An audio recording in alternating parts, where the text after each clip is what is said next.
évoquer la douleur lors de la naissance d'un bébé. Accoucher est un événement intense, ça tout le monde je pense est capable de vous le dire, et souvent lors de la naissance d'un bébé, la douleur inquiète beaucoup les futures mamans. À savoir, est-ce que ça va faire très mal, comment ça va faire mal, est-ce que je vais réussir à gérer et à accompagner la douleur. Alors c'est sûr qu'il existe des solutions pharmacologiques qui enlèvent la douleur quasi à 100%, telles que la péridurale, mais tout le monde n'a pas envie de nos jours de médicaliser son accouchement. Certaines dames ont envie de vivre pleinement la naissance de leur bébé, de gérer les contractions, de rentrer dans l'accouchement. Et donc, ce qu'on va voir ensemble peut les aider. La douleur, c'est quoi? La douleur, c'est défini comme une expérience physique et émotionnelle désagréable en relation avec une lésion potentielle ou pas. C'est-à-dire qu'on peut avoir mal sans avoir de lésion particulière. Quand on met au monde un bébé, on a une douleur effectivement importante, mais on n'a pas forcément de lésion. Rien ne se casse, rien n'est brisé à l'intérieur du corps et tout va pouvoir resservir pour une éventuelle prochaine naissance. Cela dit, la douleur c'est compliqué à expliquer. Aller expliquer à une dame ça fait mal comme ceci, ça fait mal comme cela, c'est super subjectif. Tout le monde ne gère pas et n'apprécie pas la douleur de la même façon. Certaines dames ont déjà un passé douloureux important, que ce soit émotionnel ou physique. D'autres n'ont jamais été confrontées forcément à une douleur particulière. Donc c'est quelque chose de compliqué à expliquer. Et vous allez voir qu'au cours de votre travail, on va souvent être amené à vous demander, avec ce qu'on a en notre possession, c'est-à-dire une échelle de douleur de 0 à 10, on va vous demander sur l'échelle de douleur de 0 à 10, où est-ce que vous vous situez. 0, c'est pas de douleur du tout. 10, c'est la douleur maximale qu'on puisse imaginer. Et ça va nous permettre de savoir combien vous avez mal, vous. C'est pas en regardant une dame qu'on peut se dire, oh, la dame là, elle a mal, elle a très mal, ou oh, elle a pas mal du tout. Non, il y a des dames qui ne laissent absolument pas transparaître la douleur. Donc, on voudrait savoir, vous, combien vous avez mal. Et c'est sûr que la dame qui me dit, moi j'ai 15 sur l'échelle de 10, je sais qu'elle a une douleur qui est insupportable. Celle qui me dit, je suis à 2 ou 3, je sais qu'on peut avoir encore une petite progression dans la douleur. Alors, la douleur d'un accouchement ne doit pas forcément être comparée à une douleur de maladie, à une douleur d'opération. Parce que quand vous accouchez, vous n'êtes pas malade, vous allez mettre au monde un bébé. Et je pense que la douleur n'est pas vécue tout à fait de la même façon. Quand on a mal pendant les contractions, on se dit qu'au bout du compte, on a mal pendant un certain temps, mais qu'au bout du compte, on va avoir l'immense bonheur d'avoir un bébé. Et puis c'est une douleur qui est ponctuée de phases de repos. On n'a pas une douleur en continu comme on peut avoir lorsqu'on a un membre cassé, des choses comme ça. On a une contraction douloureuse et puis une phase de repos qui bien souvent est plus longue que la phase de la contraction. Et puis de nouveau une phase douloureuse et puis de nouveau une phase de repos. Donc ces phases de repos, il faut savoir les mettre à profit pour, comme son nom l'indique, se reposer, récupérer, afin de mieux gérer la contraction qui va suivre. La douleur, c'est aussi souvent ce qui motive une consultation médicale. On va chez le médecin parce qu'on a mal. Donc la douleur, elle vous donne une indication. Et bien le jour de la naissance de votre bébé, la douleur, elle va vous indiquer que c'est le grand jour, que c'est le moment, que aujourd'hui mon bébé va naître. Donc c'est quelque chose de précieux qui n'est pas à négliger et qui va nous donner aussi des informations éventuelles sur l'avancée de votre travail, rien qu'en vous regardant. C'est-à-dire que la dame qui a mal, par exemple dans le bas du corps, elle va prendre des positions spontanément pour se soulager, éventuellement se mettre à quatre pattes si le bébé appuie fort sur la partie arrière du bassin. Et si le bébé appuie fort sur la partie arrière du bassin, nous, ça nous dit que ce bébé il est en train de descendre et d'avancer dans le bassin. Voilà. Un travail, ça dure à peu près entre 9 à 12 heures de moyenne. Quand on dit ça aux dames, souvent on dit oh là là, qu'est-ce que c'est long. 9 à 12 heures, c'est jamais qu'une demi-journée. C'est en fait pas si long que ça. Et la douleur, elle n'arrive pas brutalement comme ça lors des premières contractions, elle évolue par paliers de quelques quarts d'heure. Et ces paliers, en fait, vont vous permettre et vont permettre au corps de la dame de s'adapter progressivement à cette douleur. Et ça, c'est important. Et vous allez voir que le corps, il finit par s'adapter à la douleur. C'est-à-dire que vous allez commencer par avoir peu ou très peu de douleur lors des premières contractions, et qu'avec votre respiration que vous aurez bien apprise pendant les cours, vous allez pouvoir accompagner tranquillement ces contractions. Et puis au bout de quelques temps, le palier douloureux va augmenter, c'est-à-dire que vous allez avoir une intensité douloureuse qui va être plus importante, qui va durer pendant quelques quarts d'heure, et ainsi de suite. Tous les exercices que l'on a vus, que je vous ai montrés en vidéo, vont pouvoir vous être utiles pour pouvoir bouger, pour accompagner la douleur de ces contractions. Et ils vont avoir pour but également de faire diminuer l'intensité de la douleur. En se mettant à quatre pattes, en mettant le ventre dans le vide, en bougeant sur un ballon. Tout ça va contribuer au fait que vous allez de mieux en mieux appréhender et accompagner et gérer la douleur de ces contractions parce que vous bougez, parce que vous avez un bassin en mouvement. Certaines dames se font une playlist avec des écouteurs et dansent pendant les contractions. C'est une façon également d'accompagner la douleur. Un autre élément qui est très important aussi pour accompagner la douleur, c'est l'utilisation de l'eau chaude.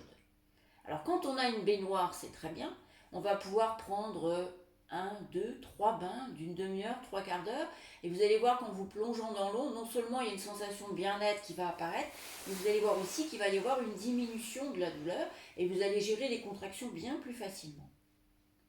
Alors n'hésitez pas à utiliser l'eau chaude. Si on n'a pas de baignoire, on a au moins une douche, et on va pouvoir utiliser malgré tout la douche.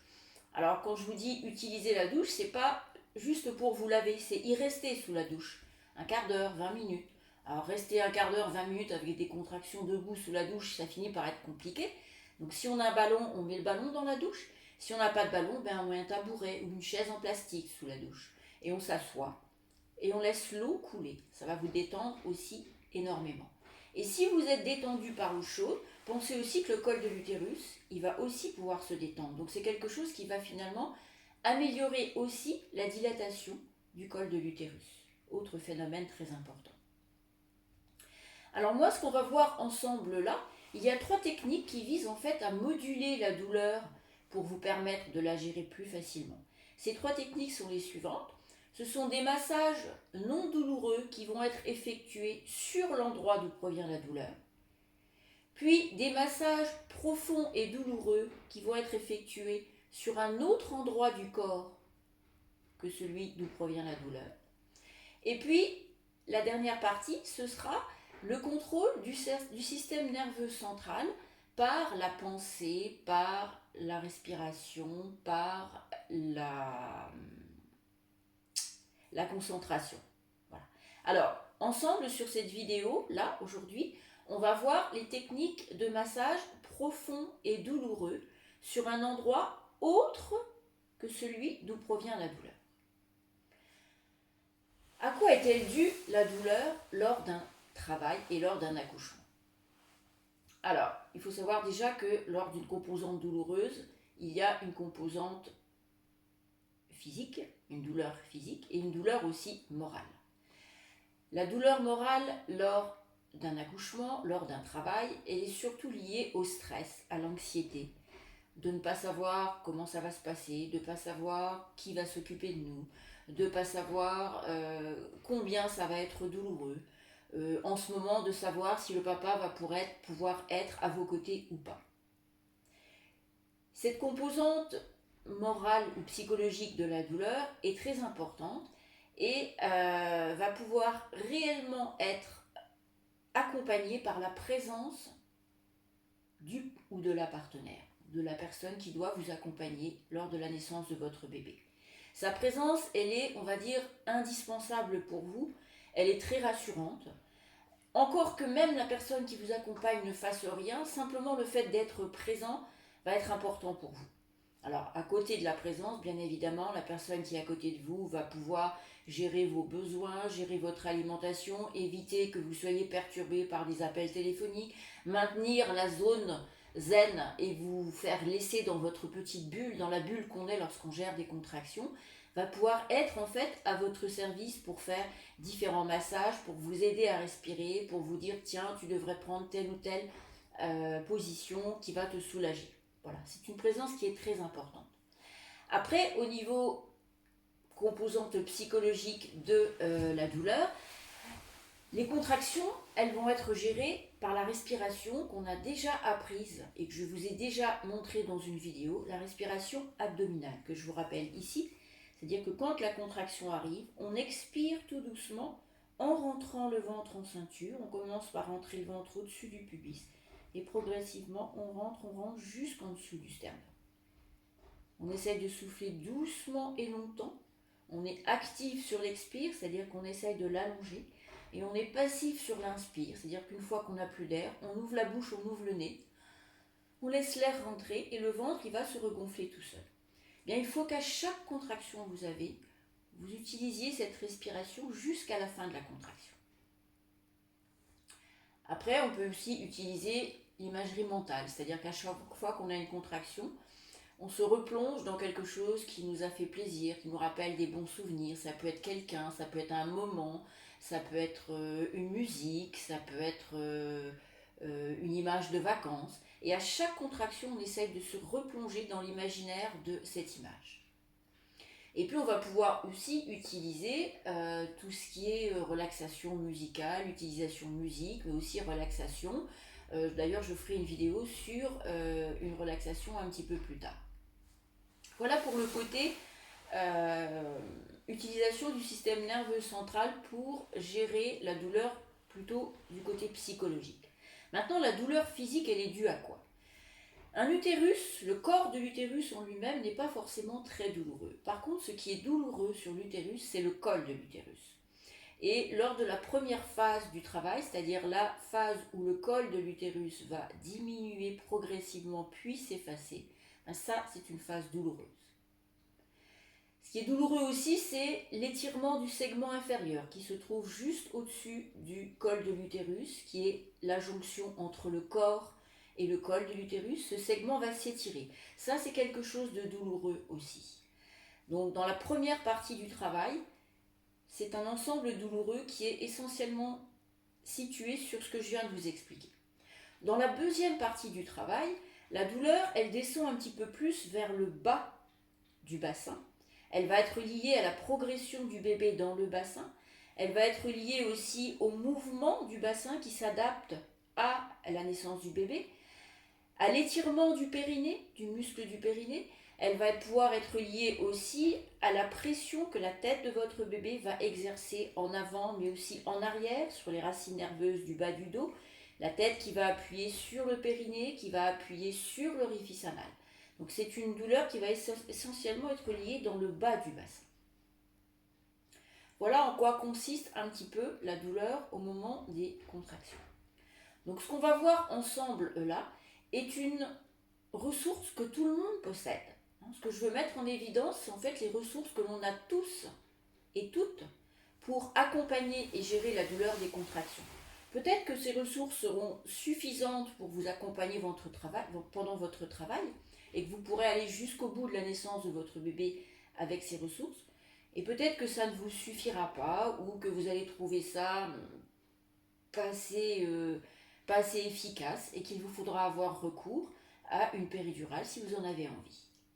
Alors, le but de cette vidéo n'est pas de vous dire ne prenez pas de péridurale, je n'ai aucune action sur la péridurale, moi, mais c'est simplement de vous aider à pouvoir gérer, si vous en avez envie, les contractions et accompagner la douleur de ces contractions pendant le travail. On va revenir donc sur la partie que je vais essayer de vous expliquer pendant cette vidéo, qui est les massages profonds et douloureux sur une autre partie du corps que la partie d'où proviennent la douleur. Alors, on va utiliser en fait un massage profond. On va chercher à faire mal sur des endroits, des points d'acupuncture, de façon à associer ce qu'on appelle l'acupression, c'est-à-dire le massage profond et douloureux, avec les bienfaits de la médecine asiatique, qui vont être renforcer la contraction, améliorer l'ouverture du col de l'utérus. Vous n'êtes pas sans savoir que votre corps est parcouru de méridiens dans la médecine asiatique. Méridiens, ce sont des circuits énergétiques, nous en avons 14, et chaque méridien est associé à un organe. Il y a des points au niveau du corps qu'on va pouvoir stimuler dans la médecine asiatique pour renforcer l'énergie et pouvoir soigner telle ou telle douleur au niveau de tel ou tel organe. On va s'attarder sur ces points et on va utiliser ces points pour déclencher une deuxième douleur sur le corps de la patiente. Alors à quoi ça va servir de déclencher une deuxième douleur? On en a déjà une, vous allez me dire pourquoi une deuxième.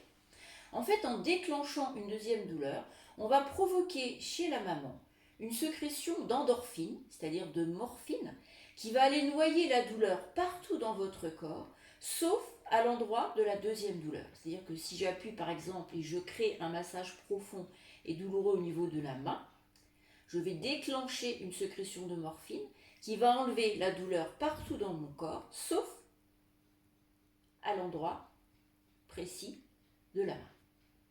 Cette douleur-là, bien sûr, elle est moins importante que la douleur d'une contraction, sinon ça ne servirait à rien de transférer une douleur. Et elle va pouvoir aussi agir et rendre les contractions un petit peu plus régulières, un petit peu plus efficaces. Ça n'agit pas que sur la douleur, ça peut aussi agir sur les contractions. C'est quelque chose aussi d'important pour faire avancer le travail. Alors ces points d'acupression, comment est-ce qu'on les trouve? D'abord, il y en a plusieurs qui sont associés à différents organes du corps. On va les trouver toujours, ils sont toujours dans un creux, contre un os. Et en stimulant ces points, la douleur que la dame doit ressentir, c'est une douleur soit de décharge électrique, soit une douleur vive, soit une douleur d'engourdissement.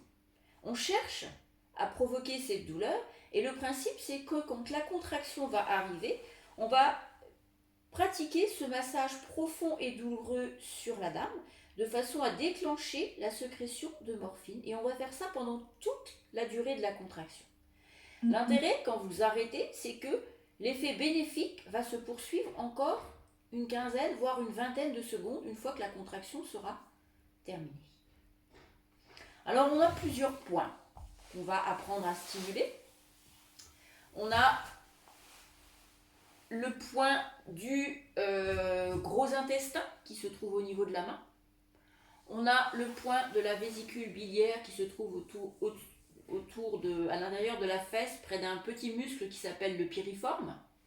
On a aussi le point du foie qui se trouve au niveau du pied. On a le point de la rate qui va se trouver à l'intérieur de la cheville. On a le point de la vessie qui va se trouver derrière au niveau du sacrum.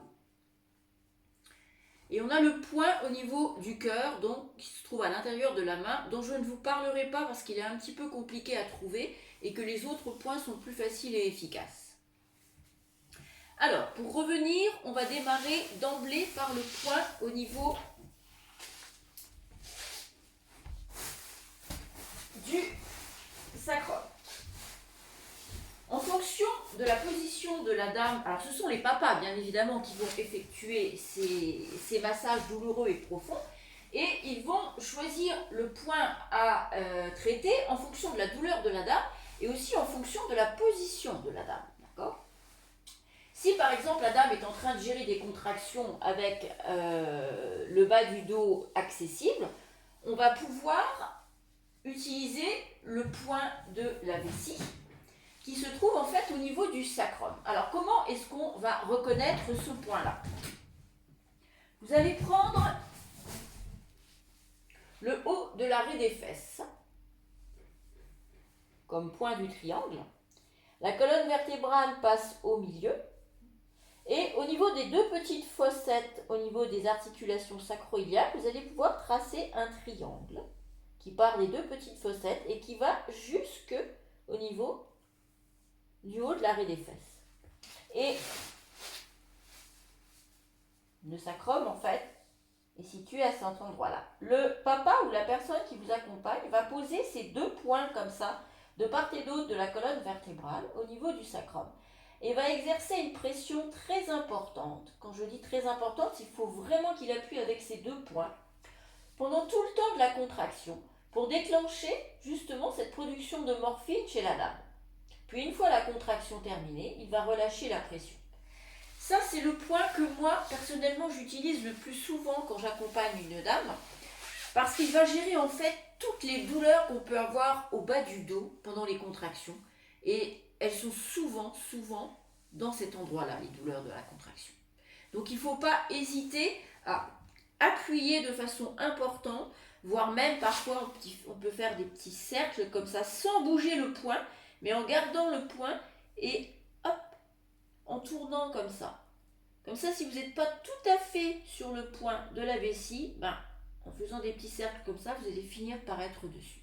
Et quand la contraction est finie, on relâche. Donc ça, c'est le point de la vessie.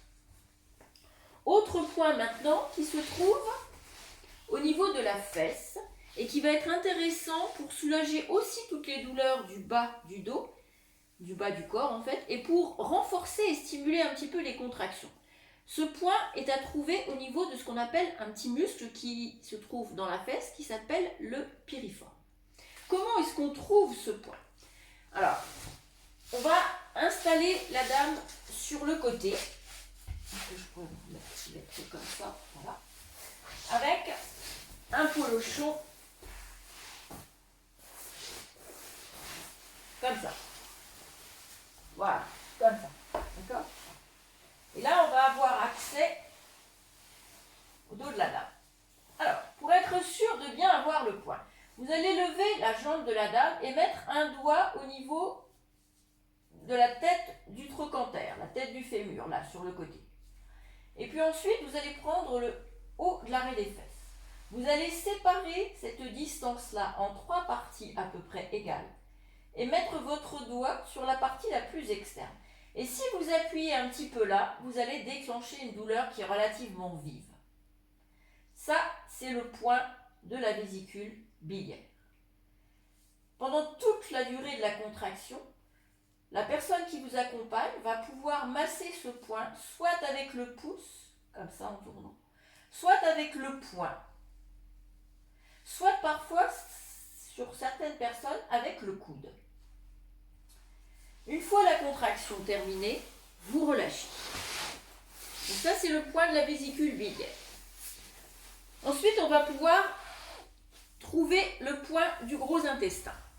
Vous prenez votre main, vous écartez l'index et le pouce, et lorsque vous refermez les 2 doigts, vous avez une petite patte doigt comme ça. Vous allez mettre votre pouce comme ça, et dans le petit creux qu'ont laissé les 2 métatarses, vous allez positionner votre pouce. Et vous allez chercher, je vous ai dit, dans un creux contre un os, à déclencher, en tournant comme ça, une douleur chez la dame. En général, juste là, hop, on sent une petite douleur, qui est moins vive que celle de la fesse. Donc ça, ce point-là va être intéressant pour faire diminuer, voire enlever la douleur des contractions, et pour renforcer aussi tout ce qui est contraction. Donc pendant toute la contraction, on appuie sur ce point. Et la contraction terminée, on relâche. Le point maintenant du foie se trouve sur un pied mis complètement à plat. Vous prenez la petite bosse à l'intérieur du pied côté gros orteil. Vous mettez votre doigt là. Vous divisez dans le sens de la longueur le 2e orteil. Et puis, vous allez tracer 2 droites. Et l'intersection de ces 2 droites se fait au niveau d'une espèce de petite patte doigt. Au niveau des tarses, là. C'est un point qui est relativement facile à trouver et qui est relativement douloureux. Donc, vous montez dans ce petit triangle là, cette petite patte doigt, et vous appuyez jusqu'à déclencher une douleur. C'est assez facile à trouver. Donc, même chose, si les pieds de la dame sont accessibles, pendant tout le temps de la contraction, vous appuyez. Vous faites un massage profond et douloureux à cet endroit-là. Et la contraction terminée, vous relâchez. Donc ça, c'est le point du foie. Le point d'acupression maintenant de la rate se fait à l'intérieur de la cheville. On va utiliser les 3 doigts de la dame. Pourquoi les doigts de la dame? Parce que femmes et hommes, on n'a pas les mêmes doigts et que les doigts de l'homme seraient trop hauts. On va positionner les 3 doigts au-dessus de l'os. On va même prendre 4 doigts, pardon. Au-dessus de la malléole interne. Hop, vous positionnez vos 4 doigts comme ça. Et avec le pouce, vous allez prendre le repère et enlever vos doigts. Ensuite, on passe la main à l'intérieur du mollet et on va pouvoir appuyer dans le creux contre l'os qui passe là jusqu'à déclencher une douleur. Et là aussi, c'est facile à trouver. Hop, on fait ça et on appuie. Et donc, on va masser cette région-là pendant tout le temps de la contraction. Et on relâche. Donc ça, c'est le point de la rate. Donc, on a vu le point du dos qui correspond à la vessie. On a vu le point de la fesse qui correspond à la vésicule biliaire. On a vu le point du gros intestin qui est sur la main. On a vu le point dessus de pied qui correspond au foie et à l'intérieur de la cheville qui correspond à la rate. Tous ces points sont à trouver une fois pendant la grossesse, mais à ne pas stimuler pendant la grossesse parce que peuvent être source de contraction, donc d'accouchement prématuré. Ils seront à faire au moment où vous serez à terme et quand le travail démarrera. Je vous conseille vivement de faire ces points dès le début à la maison. Ils sont symétriques, c'est-à-dire qu'on a 2 mains, 2 pieds, 2 fesses. Il y a vraiment que celui du sacrum, enfin de la vessie, et encore qu'on met un point de chaque côté de la colonne vertébrale. Donc ne stimulez pas toujours les mêmes points, changez également de point en fonction de la position de la dame et en fonction aussi de l'efficacité des points. Chez certaines personnes, certains points sont moins ou plus efficaces que d'autres. Moi, je vous conseillerais également de trouver ces points en début de travail et de les marquer avec une petite croix de crayon. C'est sûr, ça fait des petits croix un peu partout sur le corps, mais ça évite qu'à chaque contraction, vous demandiez à la patiente, à la dame, tu sens là, je suis bien sur le point, ça finit par agacer. Donc on les trouve ensemble au début, on les marque et comme ça, on peut s'en servir directement quand les contractions vont démarrer. Voilà pour ces points d'acupression. Ces massages profonds et douloureux sur un endroit autre que l'endroit d'où provient la douleur peuvent être aussi exercés par l'utilisation du froid, un glaçon, de la glace. Donc si vous utilisez cette méthode, faites attention quand même à emballer le glaçon dans un petit tissu pour ne pas créer de brûlure sur le corps. Mais l'effet est le même, c'est-à-dire que le froid va provoquer une sécrétion, une douleur, donc une sécrétion de morphine chez la maman. Voilà, dans une autre vidéo, lorsque j'arriverai à trouver quelqu'un pour vous montrer les massages, puisque je suis confinée moi aussi seule, je ferai ça à la maternité et je vous montrerai une vidéo avec les quelques massages non douloureux que l'on peut faire au niveau du tour de la hanche, du sacrum.